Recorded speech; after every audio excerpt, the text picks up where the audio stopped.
Cocoa చెట్టు అనేది అంతస్తుల వారీగా పెరుగుతుంది. మొదటి అంతస్తు చూసుకుంటే కనుక 8 నుంచి 12 నెలల మధ్య సుమారు 5 నుంచి 5.5 అడుగులు ఎత్తు వరకు పెరిగి తర్వాత ఇక్కడ జార్కట్ అనేది రావడం జరుగుతుంది. ఆ జార్కట్ నుంచి సుమారు 3 నుంచి 6 వరకు ఫ్యాన్ కొమ్మలు రావడం జరుగుతుంది. తర్వాత రెండో అంతస్తు ఈ జార్కట్ కింద నుంచి ఎక్కడైనా సరే ఇంకొక చుపాను కొమ్మ వచ్చి రెండో అంతస్తు పెరగడం జరుగుతుంది.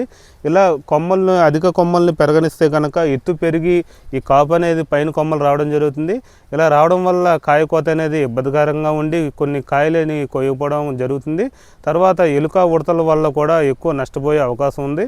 కాబట్టి మొదటి అంతస్తు వరకు మనం పెంచుకున్నట్లయితే కనుక మనకి కాయలనే అందుబాటులో ఉంటాయి, కాయ కోతకు కూడా ఇబ్బంది లేకుండా జరుగుతుంది. రెండోది ఈ 2-3 చుపాను కొమ్మలు ఉండడం వల్ల పోషకాలకి కాంపిటీషన్ రావడం వల్ల కొమ్మలు అనేవి సన్నంగా రావడం జరుగుతుంది. మనకు కావాల్సిన ఈ ప్రధాన కొమ్మ అనేది సన్నంగా పెరగడం వల్ల మనకి కాపు అనేది తగ్గడం కూడా జరుగుతుంది. రెండోది గాలివానలకు కూడా చెట్లు అనేవి ఇరిగిపోవడం జరుగుతుంది. కాబట్టి ఎప్పటికప్పుడు మనం ఈ చుపాను కొమ్మలు కింద నుంచి వచ్చిన అనవసరమైన చుపాను కొమ్మలు తొలగించుకున్నట్లయితే కనుక ఈ కోకో చెట్టు అనేది దృఢంగా పెరిగి మనకి ఈ మొదటి అంతస్తులో ఉండడం వల్ల అంతర్కృషులకి తర్వాత కాయ కోతకు కూడా ఇబ్బంది లేకుండా ఉంటుంది.